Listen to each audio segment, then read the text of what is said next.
बिस्मिल्लाहिर्रहमानिर्रहीम। अस्सलाम वालेकुम नाज़रीन, आप यूट्यूब चैनल देख रहे हैं। मैं इमरान खान हूँ। ये वीलॉग दो हिस्सों में है। एक पाकिस्तान के अंदर से कुछ खबरें हैं और एक आलमी सतह पे जो पूरे खित्ते की सूरत हाल है, ख़ास तौर पे खलीजी ममालिक की, और अमेरिका इसके ऊपर क्या फ़ैसले करने जा रहा है। आज लड़ाई से ज़्यादा कुछ और चीज़ें मैं आपको बताऊँगा, लेकिन सबसे पहले इमरान खान साहब के बेटे पे इल्ज़ामात लगाए जा रहे हैं और फेक न्यूज़ की बुनियाद पे लगाए जा रहे हैं।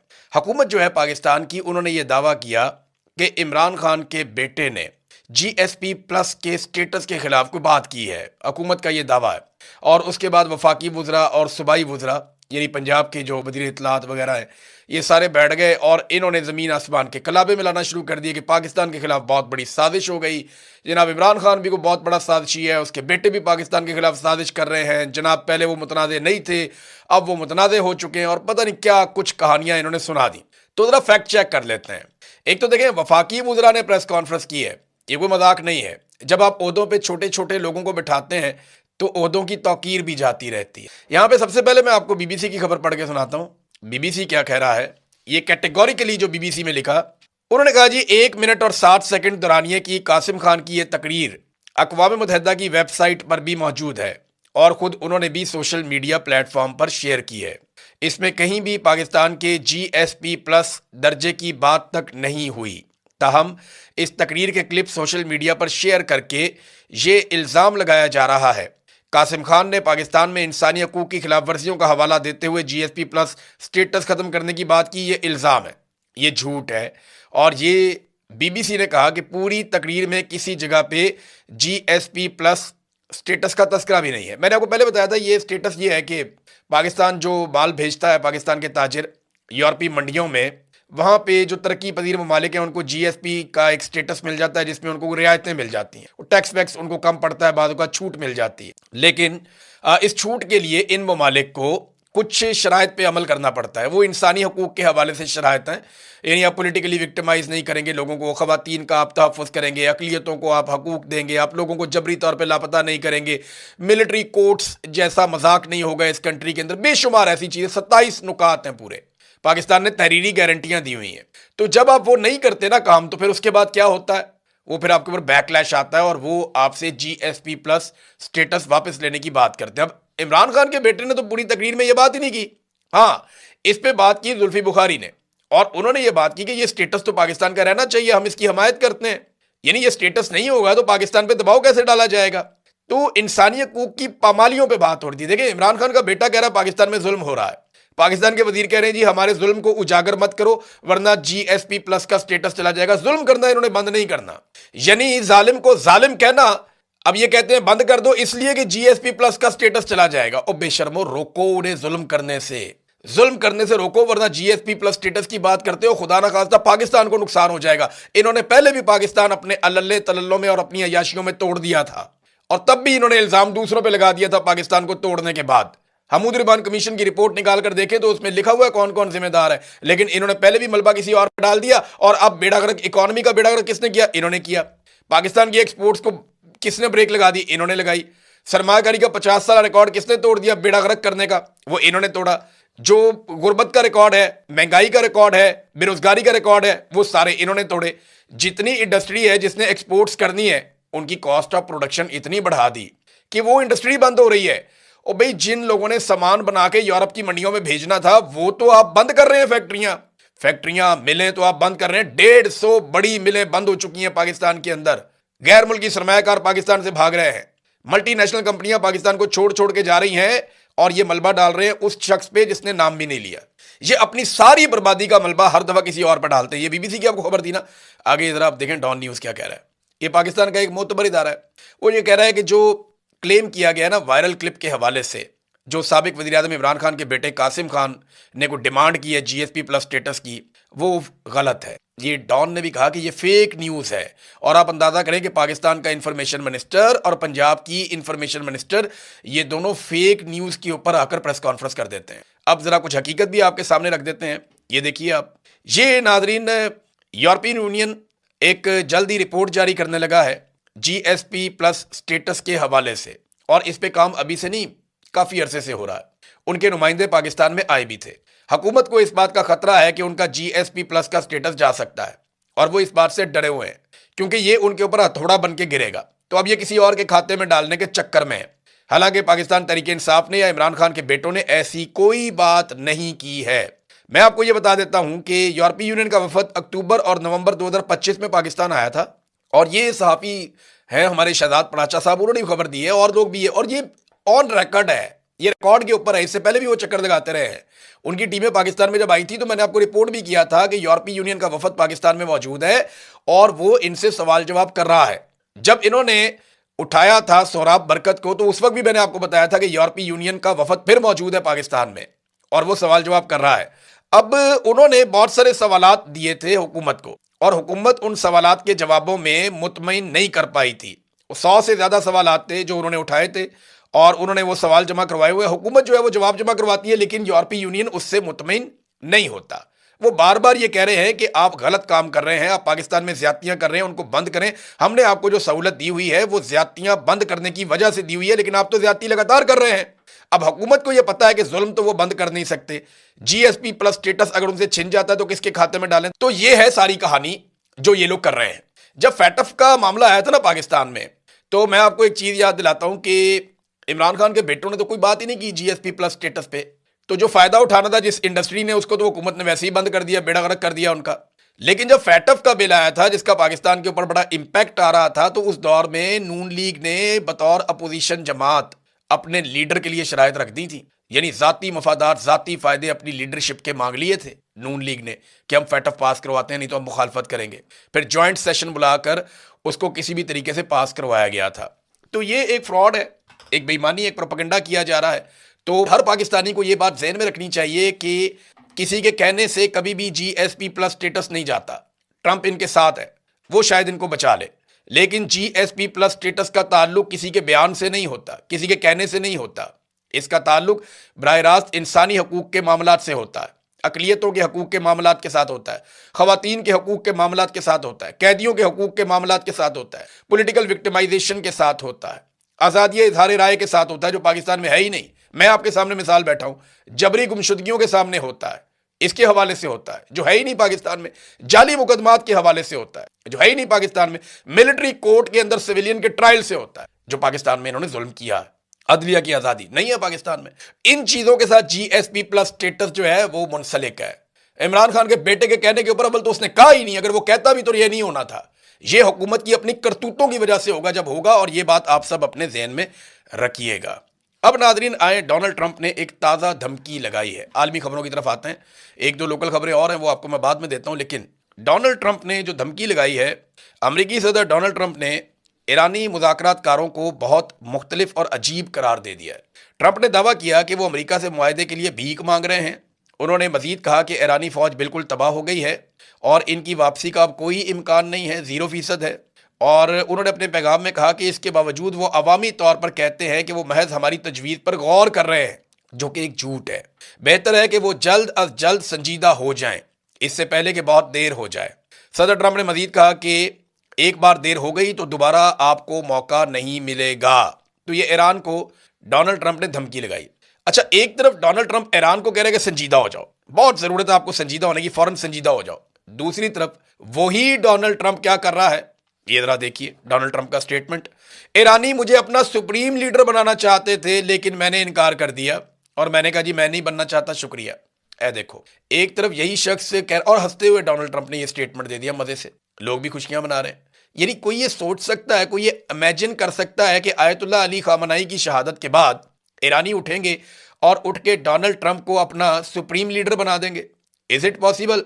तो डोनाल्ड ट्रंप ने इसी किस्म के मजाक किए हैं हमेशा दुनिया के साथ कि मैं जंगों को रुकवाने वाला हूं, मैं बोर्ड ऑफ पीस में जो है वो पूरी दुनिया को अमन में ले जाऊंगा।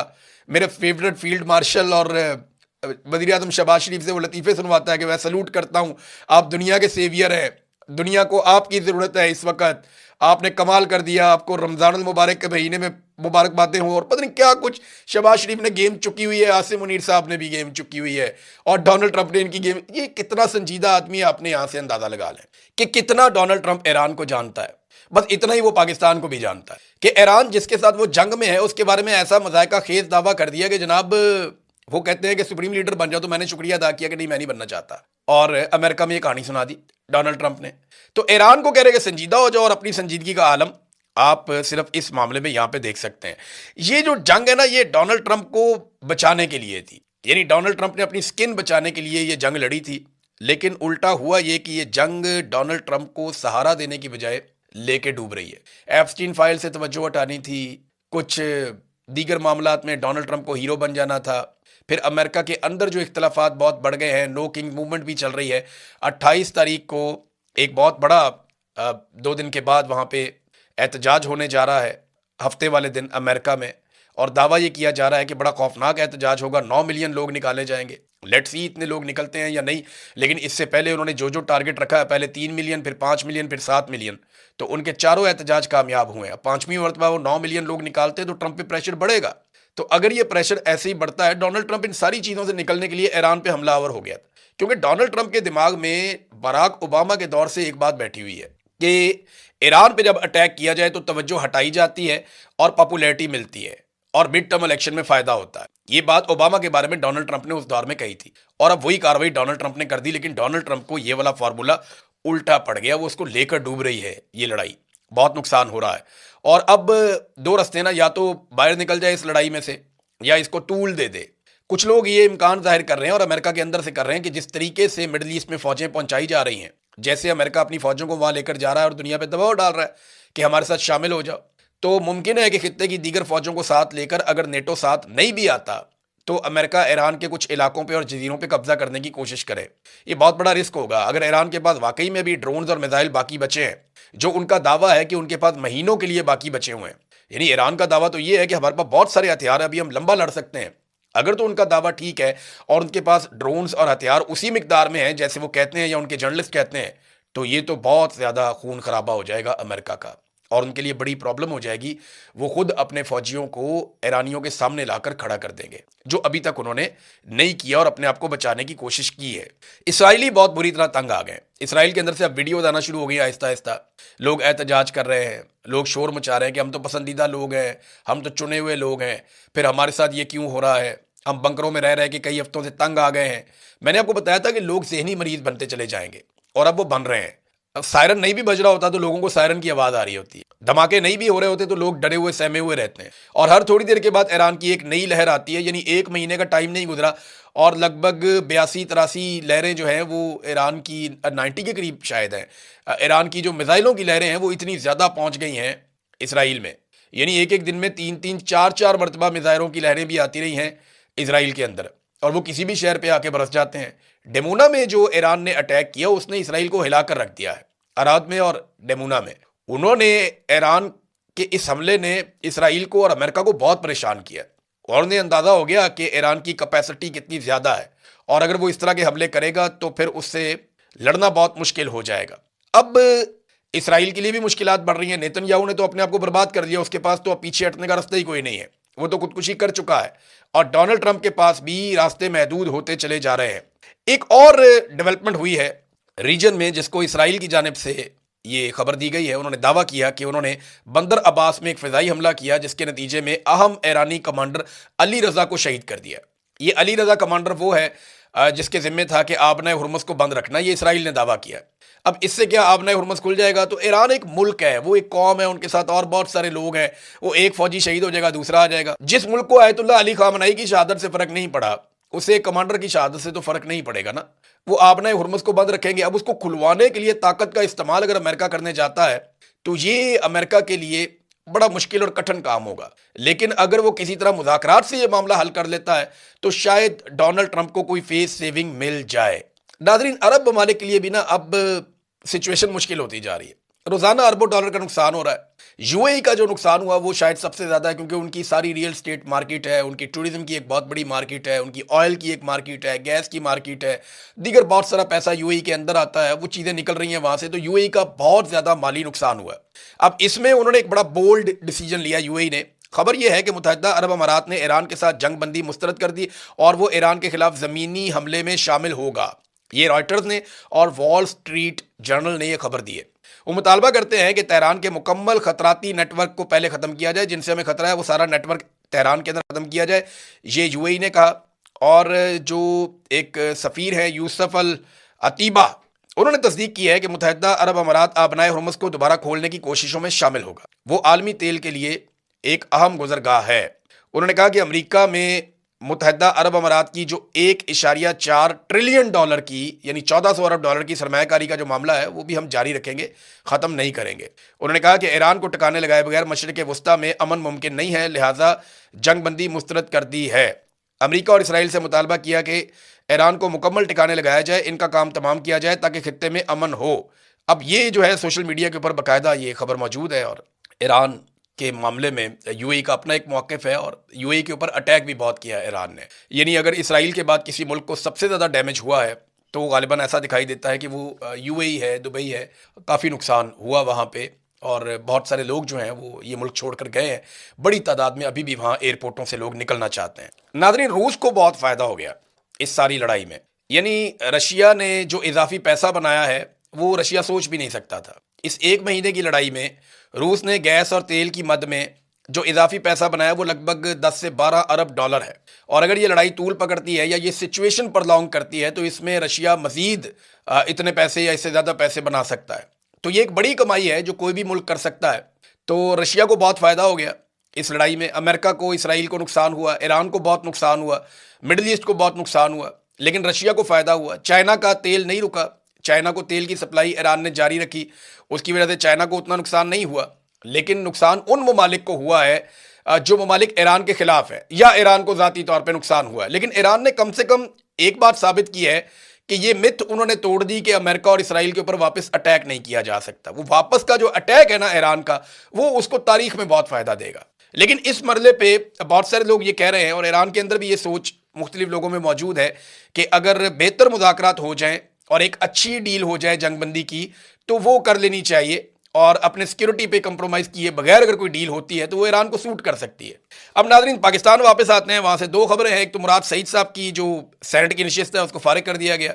9 मई का केस है जनाब, एटीसी अदालत है, उन्होंने कहा जी फारिग करें। इलेक्शन कमीशन ने नोटिफाई भी कर दिया। तो मुराद सईद साहब को सिर्फ इसलिए कि इस्टेब्लिशमेंट को पसंद नहीं और कोई बात नहीं। इसहाक डार जो है वो क्रिमिनल थे, वो भी एक दौर में, और पाकिस्तान से भागे हुए थे, इश्तिहारी थे, लेकिन सेनेटर के तौर पे बरकरार रहे। फिर उनको लाके पाकिस्तान में वजीर खजाना भी बनाया गया। हालांकि ये कहा जाता था कि उन्होंने तबाही फेरी है, लेकिन वापस लाके बनाया गया। तो एस्टेब्लिशमेंट को इससे कोई लेना देना नहीं है। कोई करप्शन करता है या कोई लूटमार करता है, इससे कोई लेना देना नहीं है, वो प्रॉब्लम ही कोई नहीं है। वरना हम अपने स्विस बैंकों से पैसा वापस मंगवा लेते। उन्हें ये प्रॉब्लम नहीं है। उन्हें अपने ज़ाती मफाद का मसला है कि हमारे रास्ते में कोई ना आए, जो हमसे इख्तलाफ करेगा उसको हम तबाह बर्बाद कर देंगे, और यही हम होता हुआ देख रहे हैं। नाजरीन, एक और खबर है और ये पाकिस्तान से कुछ सहाफ़ियों ने दी है और इसकी कन्फर्मेशन आप भी कर सकते हैं कि जो गल्फ स्ट्रीम का जहाज़ है जो पंजाब गवर्नमेंट ने लिया था, बड़ा ही मुतनाज़ जहाज़ है, कभी ये इधर चला जाता है कभी उधर चला जाता है, तो इसको ट्रैक करते रहते हैं सहाफ़ी और लोग। तो अब जनाब ये खबर आई है कि इसकी पब्लिक ट्रैकिंग बंद करवा दी गई है। अब कोई शहरी ये नहीं जान सकेगा कि जहाज़ कब कहाँ गया और कितना अरसा और कहाँ रहा। अब अंदाज़ा करें कि कौन से खुफिया दौरे इस जहाज़ ने करने हैं या कौन से खुफिया टूर इस जहाज़ ने लगाने हैं जिनको छुपाने के लिए इसकी पब्लिक ट्रैकिंग बंद कर दी गई है। आप अंदाज़ा करें, दुनिया भर में शफाफियत होती है हुकूमतों में। सियासतदान अपने आप को नीट एंड क्लीन दिखाने के लिए बिल्कुल शफाफ रहते हैं। मैं यहाँ गया, ये टाइम मैंने यहाँ गुजारा, क्योंकि पब्लिक मनी है ना, पब्लिक का टाइम है। अब अवाम के पैसों से खरीदा हुआ 11 अरब का अय्याशी वाला जहाज, वो अय्याशी के लिए कहां जाएगा, इसके बारे में आप जान नहीं पाएंगे, क्योंकि उन्होंने उसकी पब्लिक ट्रैकिंग बंद करवा दी है मुबैनात पे। वो सारे दावे ईरान ने गलत साबित कर दिए, ईरान ने मुस्तरद कर दिया है और बातचीत के ऊपर बिल्कुल भी कोई बाजू नहीं पकड़ा रहा। ईरान की जानिब से स्टेटमेंट क्या आया, उनकी फ़ौज की जानिब से, उनके सदर की जानिब से, उनके पार्लियामेंटेरियंस की जानिब से, ये बहुत अहम है। और अमेरिकन इसके बारे में क्या सोच रहे हैं और ये सारा खेल क्या हो रहा है। इंटरनेशनल खबरें, ईरान से आने वाली खबरें और डोनाल्ड ट्रंप के दावे, ये सारी चीज़ों का पोल खोल रहे हैं। अगले चंद मिनटों में मैं बहुत सारी चीज़ें आपके सामने रखने वाला हूँ। नंबर 1, ये क्या वजह है कि ईरान बिल्कुल भी बाजू नहीं पकड़ा रहा। यानी ईरान की जानिब से तो अब लड़ाई हो रही है, ज़्यादा नुकसान तो ईरान का हुआ है। अगर आप ग्राउंड पे देखें, इमारतें तबाह हो जाना, लोगों की शहादत हो जाना, ये ज़्यादा नुकसान ईरान का हुआ है। लेकिन तारीख के अंदर ज़्यादा नुकसान इसराइल का और अमेरिका का हुआ है और ईरान जंग जीतता हुआ महसूस हो रहा है अपने कम वसाइल के बावजूद। ईरान क्यों कोई स्टेटमेंट नहीं दे रहा, क्यों इस बात से दूर हट रहा है कि कोई मुज़ाकरात हो रहे हैं? वो अमेरिका पे एतबार नहीं कर पा रहा और वो जानते हैं कि उन पर एक बड़े हमले की तैयारी की जा रही है और ईरान इस खित्ते से अमेरिका को अलविदा करना चाहता है हमेशा के लिए कि वो यहाँ से जाए। अब इस बारे में जो स्टेटमेंट्स हैं वो मैं आपके सामने रख देता हूँ। एक तो जो सिनेरियो बन रहा है ना इन मुज़ाकरात से, वो ऐसा बन रहा है जैसा पाकिस्तान की एस्टेब्लिशमेंट ने इमरान खान के खिलाफ बनाया था कि जनाब हमने तो मौका दिया, हमने तो बातचीत की, हम तो आगे बढ़ते हैं, इमरान खान ही नहीं मानता, वो तो जनाब बहुत डटा हुआ है, वो तो पीछे हटने के लिए तैयार नहीं है, तो फिर भुगतो। ये इस किस्म का बयानिया ईरान के खिलाफ भी बनाने की कोशिश की जा रही है, जैसा कि हुज्जत तमाम की जाती है। इस किस्म का माहौल बनाया जा रहा है। अगर मुज़ाकरात होंगे तो इससे बेहतर तो कोई बात नहीं है ना। अल्टीमेटली तो एंड ऑफ द डे मुज़ाकरात ही होंगे, चीज़ें बेहतर हो जाएंगी। मगर ईरान में अक्सर लोग ये समझते हैं कि अमेरिका ईरान से कोई रब्ता नहीं कर रहा, ना ईरान का अमेरिका से कोई रब्ता है, बल्कि ये आपस में एक ढोंग रचा रहे हैं मुज़ाकरात का और एक खेल खेला जा रहा है। और कल को ये कहा जा सकता है कि हमने तो पूरी कोशिश की है, अब ईरान मानता ही नहीं है, ईरानी क़यादत को इस बात का इदराक ही नहीं है, उन्होंने अमन की ऑफ़र को ठुकरा दिया, हमारी कोशिशों पे पानी फेर दिया, लिहाजा अब जंग ही वाहिद हल है अब इस मसले का। तो इस किस्म की बातें कल को की जा सकती हैं। अब ईरानी फौजी तर्जुमान का जो स्टेटमेंट है वो सबसे पहले मैं आपके सामने रखता हूँ। यहाँ बहुत सारे अखबारात ने इसको छापा है, बहुत सारे इंटरनेशनल न्यूज़पेपर्स ने इसको छापा है। तो जो मेन चीज़ है उसकी वो ये है कि डोनाल्ड ट्रंप और अमेरिका अपनी नाकामियों को मुआहदे का नाम ना दे। ये तो पहला स्टेटमेंट है उनका कि आप मुआहदे का नाम दे रहे हैं, ये तो आपकी नाकामियाँ हैं और आपकी शिकस्त है। ये डोनाल्ड ट्रंप को और अमेरिका को उन्होंने कहा। ईरान की मुसल्लह अफवाज ने अमरीकी सदर ट्रंप की जानिब से मुज़ाकरात के दावे को मुकम्मल तौर पर मुस्तरद कर दिया और उसे हकीकत के मुनाफी करार दे दिया। लेफ्टिनेंट कर्नल इब्राहिम जुल्फ़िकारी ने अमरीकी दावों पर तबसरा करते हुए कहा कि क्या अमरीका के अंदरूनी इख्तलाफात इस हद तक बढ़ चुके हैं कि वो अब खुद से मुज़ाकरात कर रहा है, यानी अपने आप से मुज़ाकरात कर रहा है, उसके अपने अंदर इतने इख्तलाफात पैदा हो गए हैं। उन्होंने वादे किया कि अमेरिका को अपनी नाकामियों पर पर्दा डालने के लिए इसे किसी फर्जी मुआहदे का नाम नहीं देना चाहिए। उन्होंने दो टोक अल्फाज में कहा कि जब तक ईरान की मर्जी पूरी नहीं होती और आलमी मार्केट में तेल की पुरानी कीमतें बहाल नहीं होती, तब तक पुराना निज़ाम वापस नहीं आएगा। उन्होंने मजीद कहा कि हालात की बेहतरी सिर्फ इस सूरत में मुमकिन है जब ईरान के खिलाफ किसी भी किस्म की कार्रवाई का ख्याल अमरीकी हुकाम के ज़हनों से मुकम्मल तौर पर ख़त्म हो जाए। और पहले दिन से उन्होंने कहा जी हमारा एक ही मौक़िफ़ है, ईरानी अवाम और क़यादत अमरीकी पॉलिसियों के साथ कभी नहीं चल सकते। ये तो उन्होंने क्लियरली कह दिया कि जनाब कोई मुज़ाकरात नहीं, और ये अमेरिका अपने आप से ही मुज़ाकरात कर रहा है, ऐसी कोई चीज़ नहीं हो रही। अच्छा, एक और चीज़ जो ईरानी फ़ौज के तर्जुमान ने कही वो ये कहा कि अमरीकी अड्डों ने आपको क्या फ़ायदा दिया। ये बात उन्होंने अरब ममालिक से पूछा कि अमरीकी अड्डों ने आपको क्या फ़ायदा दिया। अगर इसराइल आप पर हमला करेगा तो अमरीका जवाबन एक गोली भी इसराइल के ख़िलाफ़ आपकी तरफ से नहीं चलाएगा।